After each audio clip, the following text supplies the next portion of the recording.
invasive dentistry has become for me the foundation of not only my practice but of my dental philosophy, and it has really changed the way we look at teeth, the way we look at patients, and I think it's a wonderful way to market your practice and to center your practice, especially in an economy as is today. Over the next couple of minutes, we'll talk about different aspects of Waterlase dentistry and how the turbo handpiece especially has allowed me to really practice minimally invasive dentistry at a different level and take care of teeth in such a different way. And hopefully you'll find this as intriguing as I do, and hopefully we'll have a good couple of minutes. So the Waterlase MD is known for being able to do everything you see here, from implants, cavity preparations, troughing, and all of these are a part of minimally invasive dentistry in some way. We don't have the time tonight to go over into everything, so it's important that we focus on a few things today, and then hopefully, if you have some questions afterwards, we can get through that. So the Waterlase MD has been around for a while now. It's been around since late 2004. I've been using it since then, and it's really changed what we do. So tonight's objectives is really about showing you the Waterlase Turbo and minimally invasive dentistry and how those two go together. It's about talking about enamel-preserving restorations, controlling bacteria, which is the bane of all dentist existence. That's what we deal with every single day is bacterial control. It's about the operator and patient's experience. How is dentistry done today in your practice, and are you having trouble with certain procedures? Are things being difficult? Are there challenging procedures that you wish there was a solution for? And what is the patient's experience in the dental chair? What are they like pre-op? What are they like during? And what are they like post-op? And then finally, a little bit of return on investment and how the Waterlase not only pays for itself but changes a practice. So minimally invasive dentistry is our topic tonight, and this is my definition of minimally invasive dentistry, because really the first one you see there, removing diseased tooth structure and soft tissue while removing as little healthy tissue as possible. When most dentists and most of my colleagues think about minimally invasive dentistry, they think about small cavity preps, small little holes, slot preps, things like that in teeth. And really, minimally invasive dentistry is bigger than that. It's not just about removing just the diseased tissue, but it's also preventing future loss of natural tooth structure and other oral healthy tissues, making sure that a tooth is not having to go through a root canal. A root canal is not minimally invasive compared to a virgin tooth. And a root canal that fails is not minimally invasive compared to an implant versus an extraction and things like that. So we need to understand that we need to prevent the future loss of natural tooth structure as well. In addition, we want to reduce the negative postoperative consequences of surgical procedures such as the inflammatory process, meaning less swelling, less pain, less antibiotics, less anesthesia. All of those is essential to minimally invasive dentistry. Why minimally invasive dentistry? Well, everybody knows G.V. Black. You may not know what he looks like, but this is G.V. Black. And if you look when G.V. Black lived, 1836 to 1915, it's very interesting because our entire dental school career is based on G.V. Black. Convenience form, retention form, placing amalgams, straight walls, straight preps, things like that, sharp angles.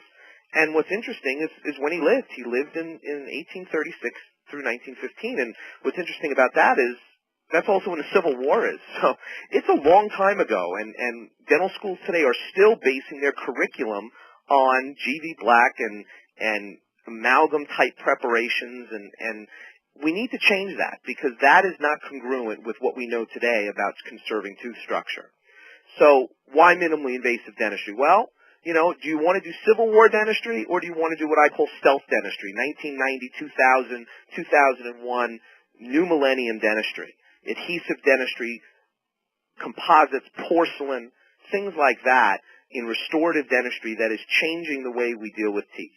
It transcends all types of dental patients. Every patient from all different socioeconomic groups will pay for minimally invasive dentistry. They all appreciate not having to go through more dentistry in the future. They all appreciate understanding that if we keep things small, if we intervene early, they want to do that. They don't want to go through pain. They don't want to go through swelling. They don't want to go through infection. They understand that. Exterminators.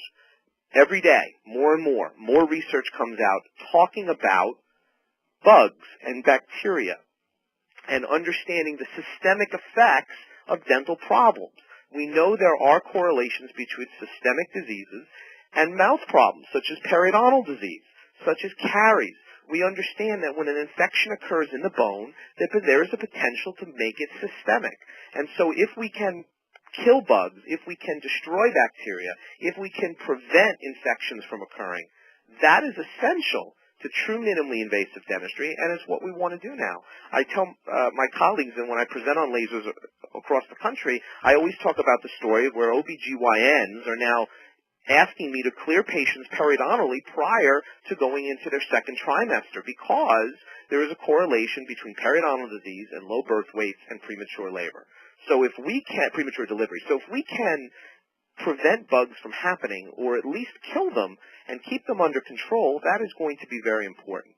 Again, it's a procedures that patients will pay for. I commend all of you for being here tonight, not just listening to me for a couple minutes, but also understanding that, this is what we need to be doing today. We need to be doing cavity preparations and periodontal procedures and endodontics. We need to be focusing on that. The veneers, the full mouth implant cases, the full mouth rehabs, that's not always there today in 2009. Where the economy is today, we need to focus on those things that patients will pay for and can understand. It's what we all want to practice. When we leave dental school, that's what we want to practice. That's what we want to practice. And I want to change the philosophy of how I look at teeth. So the foundations of minimally invasive dentistry are proper diagnosis, early intervention, CAMBRA, which is caries management based on risk assessment, biomimetic restorations, restoring teeth as close to their natural state as possible, oral cancer screening, probably the most minimally invasive thing we can do for people, non-surgical intervention, especially periodontal, and when we do have to go into surgical procedures, minimally invasive surgical procedures, cutting down the post-op complications, cutting down the use of antibiotics, cutting down the use of medication, allowing their post-operative healing to be as pain-free and as simple as possible. So we can't go into all of this tonight, but we're going to really focus tonight on those things that allow the Waterlase MD to be the foundation of the minimally invasive practice. So lasers and minimally invasive dentistry for me come in all these forms here. And it's very similar to what you saw before. It's about diagnosis, okay? It's about diagnosis and early intervention of decay and biomimetic dentistry and bacterial control and minimally invasive surgical procedures. And finally, the big picture. Because what lasers can do and what minimally invasive dentistry can do is change the way you look at your practice. It will bring patients into the practice. It will allow you to market your practice as a different type of dentist, to distinguish yourself differently from your colleagues. Everybody does cosmetic dentistry. Everybody takes care of families. Well, not everybody, but a lot of us take care of families. A lot of us say that we're cosmetic dentists and we do beautiful veneers and things like that. But what truly makes us different than others? Well, that's the big picture, seeing what the laser can do in the big picture.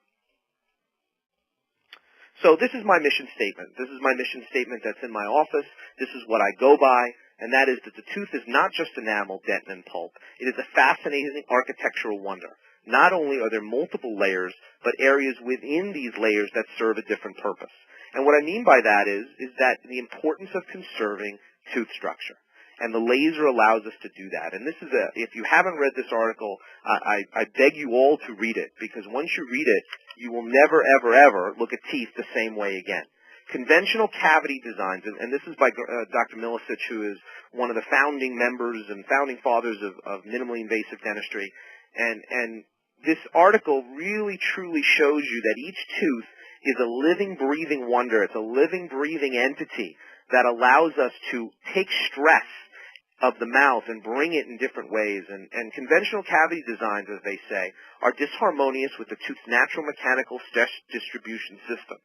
This philosophy urges the use of modern methods of caries detection for early and accurate minimal intervention in the caries process to preserve the internal mechanical structures that are vital to its long-term mechanical stability, which means conventional cavity design, straight walls, convenience form, extension per prevention is no longer appropriate, because we know the research shows that we weaken teeth.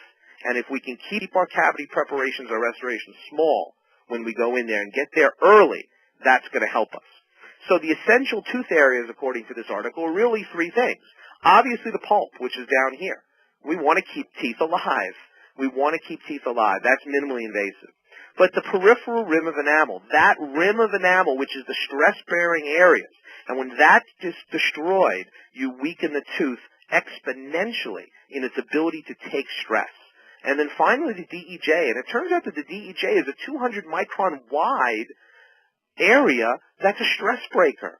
It's 50% collagen, 50% mineralized, and it actually acts as a stress breaker. And when we rip enamel off teeth for full coverage restorations, we weaken that tooth for the future. So how do we keep these essential tooth areas? Well, here's how we do it. We do it by proper diagnosis. We do it by getting to decay and not watching it get worse. We do it by using precise enamel conserving preparations, not taking burrs and just ripping things out, but what we're doing is we're keeping enamel as much as possible. We're doing superior bonding. We're getting bonding onto enamel. We're getting bonding. We're minimizing shrinkage. And then finally, we're getting our patients to understand the role of bacteria and obviously home care, but also the role of genetics and bacteria in the process. So, what is your diagnosis? When I show these slides to the overwhelming majority of doctors around the country, what happens is they all say to me, you cannot open those grooves up unless you feel a stick, you see a cavitation, or you see something on the x-ray. And as you know, we see things all the time get bigger and bigger and bigger. Should we wait and look at these grooves every 6 months and say, you know what, nothing's happening, let's just leave it alone, and then one day you're going to open it up, and what's going to happen? It's going to hit the DEJ and go forward. Okay, this one's a very small little PRR, little sealant, if you will. But when you start opening this up, things start to change. And when you start to open that up, you have options to do that. Well, obviously we can use burrs, right? We understand that we can take a half round, we can take a quarter round, and we can go and open those up. And sometimes patients do fine. Many times patients do fine with a high-speed burr. But what happens is when that tooth gets to the DEJ, when that decay gets to the DEJ, what happens? It starts to then hurt because the DEJ is live. It's got odontoblastic processes, it's got fluid, it is the nerve conduction, it starts the nerve conduction mechanism. And so things have changed over the years to allow us to open teeth up, to do these minimally invasive preparations without the use of a burr. Because by using a burr, we run the risk of that patient feeling it. So air abrasion and these water jet, hydroabrasion I like to call it, those came on the market. And that was good for its time. But now we have something called the Waterlase Turbo. And the Waterlase Turbo changes the game. Because when you have a cavity prep like this that looks benign, but if you look real closely, you can start to see that that's already hit the DEJ and started to move forward, move sideways and laterally. How are you going to open that up minimally invasively, enamel conserving, keep as much enamel to that tooth as possible, and keep minimally invasive by keeping the patient comfortable? That is the essential question to all of this. How are you going to get down into this region in here and make sure that we keep the patient comfortable? Well, here's how we do it, the Waterlase Turbo. Now, we talked about diagnosis, so what you're seeing here is a diagnodent, which gives us another tool, a diagnostic tool, to give us success. Now we're going to go in with our Waterlase Turbo. And the thing about Waterlase dentistry over the years has been the knock has been speed, right? It's been lasers are too slow. It's not as fast as a handpiece. And I have always told people, absolutely not. It's not as fast as a handpiece, and I never want it as fast as a handpiece. But unfortunately, most people aren't like me, and they want speed. And they feel that they can't be slowed down by a laser. Well, Biolase came up with it, and they changed the game with the Turbo. Because it's not a high-speed handpiece. But what it's doing is it's closing that gap, and it's allowing us to open up Class 1s, Class 2s, and do cavity preparations, Class 5s, very quickly, minimally invasively, and is precise with wonderful, wonderful precision. Because the literature tells us that burrs heat up teeth. And if you look at this study, and it may be a little tough to see on the computer, but if you look at the bottom, basically what it's showing you is that Waterlase cut or hydrophotonic allows us to keep the pulpal temperature either at the same degrees or minus 2 degrees Celsius, actually cooling because of the use of water. Whereas a burr, we saw a rise of 3 to 4 degrees Celsius. We don't want to heat up temperature. We don't want to heat up that pulp because we know that burrs kill teeth. We know that dentists throughout the country kill teeth on a daily basis, not because we are bad people, but because burrs kill teeth. Because they heat up, we get too close down to that dentin, and we change the hydrodynamic forces, and the patient's tooth dies. And iatrogenic tooth sensitivity from cavity preparations, from bonding, has to stop. It has to change, and the Waterlase allows us to do that. So the Waterlase Turbo gives us precision. It gives us no overheating. It gives us enamel-conserving preparations. It gives us predictable no-shot preparations. Yes, the ability to cut tooth structure into dentin without having to give a shot in very predictable manners. It gives us the speed that we didn't have before. The Waterlase Gold handpiece was the second handpiece that came out for the Waterlase MD, and it made the speed even better. And now the Turbo has taken that to the next level. So you're going to see some gold handpiece, some different tips that we're going to see that's a little different than the Turbo tonight. You'll see that in a couple of videos. But what I want you to understand is that speed has now improved. So that gives you and I a better chance of doing things quicker, much faster, and at the same time maintaining the beautiful, beautiful properties of the Waterlase. And then finally, you cannot forget about the big picture. What does the laser do to the practice? When you do something no shot on a patient, what are they going to tell their friends? And when they tell their friends, are they going to refer those friends to you? And when they refer those friends to you, what is a referral worth? So when we look at all these things, you can't just look at the procedure itself, but you have to also look at how the laser impacts the rest of the practice. And that's important as well. So we'll talk about all these things. So when we look at precision, we're going to do a class 3 here. Class 3, we see these beautiful small incipient lesions all the time on class 3s on the interproximal of anterior teeth. And what the laser allows us to do is be precise, because I can take that laser and you can see the beam of energy right over here. And what I'm doing is beautifully going in and not touching the adjacent tooth, but wonderfully going in and prepping a small, enamel-conserving, small, precise class 3 preparation, no anesthetic, less than, I think this took a minute and 20 seconds or something like that from beginning to end, which is not bad for indirect vision between two teeth, keeping things small. That allows us to be precise in what we do. It allows us to keep tooth structure. It allows us to be enamel conserving. It allows us not to hit the adjacent tooth, and it allows us to do without anesthetic. And by doing all those three things, you will truly be minimally invasive dentistry. If you notice, there's a little white spot right on the adjacent tooth. That's about as much happens if you definitely hit the adjacent tooth a little bit. So then we refine it with a burr. I like to refine my prep, take off the white spot for my bonding, and then we go ahead and we finish the cavity preparation. So what we've done here is we're precise, and this just shows you how wonderful quick. And you can do 4, 5, 6 of these in a 30-minute, 20-minute period. Makes things really nice. I love this slide. You know, I do a lot of biomimetic restorations and flat preps, and this patient came in with a broken down amalgam, and we filled it. We got rid of the cracks, and she had some pin retained amalgam. She had some pins, and this laser, this happens to be the gold handpiece, but what's amazing is that we were able, and you can see the pin right over here, and this laser is so nice that I was able to go ahead, and this is the gold handpiece, this is a Z4 tip, which is a 400 micron tip, and I was able to work my way around that pin, you can see here, and take that pin out. So that's just an example of how precise. Notice I didn't hit the soft tissue, I didn't cause any bleeding. Where a burr, I could have slipped off that, a round burr or whatever, trying to get around that other side. So it really gives you a precision where you cut it is where you put it is where it's going to cut.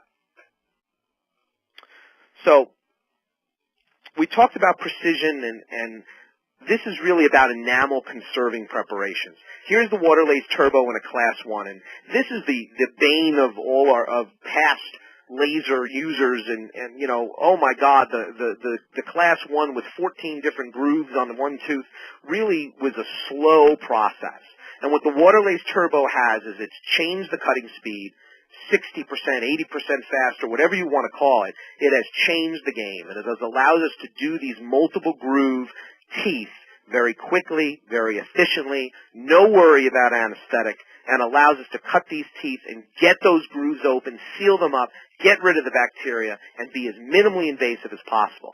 This patient had a diagonate reading of about 19 right on this buccal area right here on the occlusal incline, or the buccal occlusal incline, and so we decided to open that tooth up, and it was a wonderful thing. It went into dent in about, I'd say about a millimeter on this tooth, on the occlusal, and it really allowed us to go in here quick. I think the total treatment time here was about 1 minute and 22 seconds.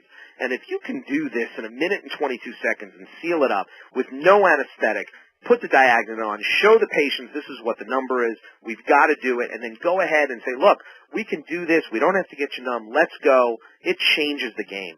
You stand out, and you do dentistry at a higher level because you're changing the game. You're changing the rules. You're not taking burrs and ripping teeth apart. You're doing it very minimally invasive dentistry. You're conserving enamel, and patients appreciate it. And when you use intraoral cameras and use all these different things, you change the game. And that's really the big focus tonight, is changing the game. Doing dentistry different. Doing dentistry in a different way. And you can see how the Waterlase Turbo does this, not even touching the tooth. And by doing that, we're adding a safety factor, we're adding a gentle factor, and it really changes the game. And you can see how precise and simple and enamel conserving that final preparation was. This is one of my favorite movies to show now, because what's going to happen is we're going to do a Class 5, and what you're going to see first is you're going to see the tissue management.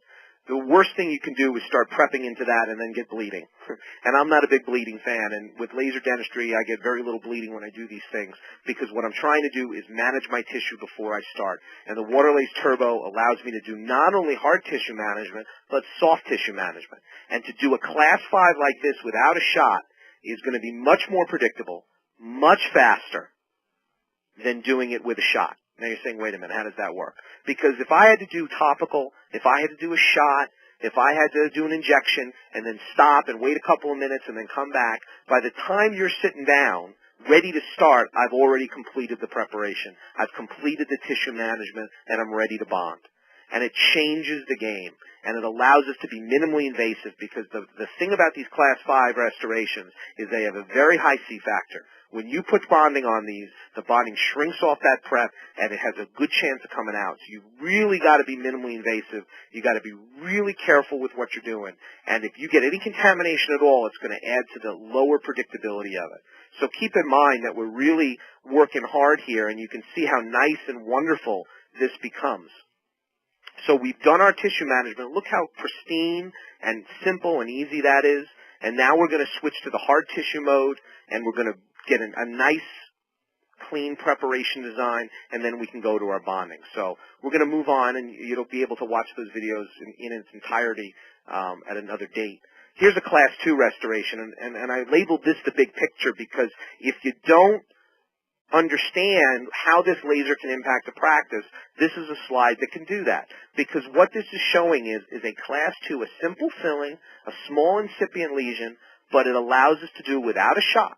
And by going in there and not having to get the patient numb for this procedure, it changes the game. Because when that patient's done, they're going to say, wow, I wasn't numb for that procedure, and I was comfortable, and now that's really amazing to you, and that's how you build a practice, that's how you grow, that's how you market. And internal marketing is the best type of marketing there is. We talked about bacterial control. You know, lasers help remove bacteria. They help not only remove it physically, but they also kill bacteria. Why? Because they destroy bacteria by heating up the water inside the cell and exploding it. So caries removal, endodontic, and periodontal. And again, we don't have time to talk about all of it, but I just want to show you this slide. And if we look right here, this tooth, this is what minimally invasive dentistry is about, because what I'm going to try to do here is take this amalgam out and take this decay out without exposing this nerve. And once I get to the base of this, once I take this out, and you see what's left, and you see the leathery floor, if I have something that's minimally invasive that only cuts diseased tissue faster than does healthy tissue, and I can keep things under control, that's going to change the game. And I was able to do that with the laser because right over here, I was able to remove that decay minimally invasively with the laser without a slow speed round burr at the bottom, which could then have me expose that pulpal horn. And we're able to finish that and restore that tooth without exposing and keeping that tooth vital. So when we talk about bacterial control, and this I'm just going to point out really quick because this isn't a turbo, this is actually the radial firing tips, and this is our endodontic tip that Biolase uses for endodontics. And we talk about bacterial control, and one of the things minimally invasive is improving the success of root canal therapy. Dr. Kolnick, who did a wonderful webinar a couple of months ago or a couple of weeks ago, really explained this in more detail, but the radial firing tips gives us a leg up and increases our probability of success by killing as much bacteria as we can get with the laser. And if we look at the case when it's done, you can start to see lateral canals being filled because the Waterlase is going to open up those dental tubules, remove the smear layer, and change what we do. Operator-patient experience. We talk about dirty versus clean dentistry. This is John Coyse's concept about dirty dentistry versus clean dentistry. You saw in that class 5, keeping bleeding under control, really changing how we do things. Not worrying about cord, not worrying about electrosurgeon burning tissue and hemostatics, which can infer bond strength. I love it when a plan comes together. That's Hannibal Smith from the A-Team back in the 80s. I love it when a plan comes together. What I mean by that is, it's wonderful when you do something and everything works out wonderful and patient raises, sits up and spits out and takes a rinse and you're looking at your assistant and you're going, wow, that's cool. And then the patient says, wow, that's amazing. It really changes dentistry and it makes you have a love for what you do. What is a referral worth? What do the practice management gurus say about what is a referral worth? From one no-shot class 2 cavity prep, that's maybe a couple of $100 at the most. How much is that worth if you get another patient from that?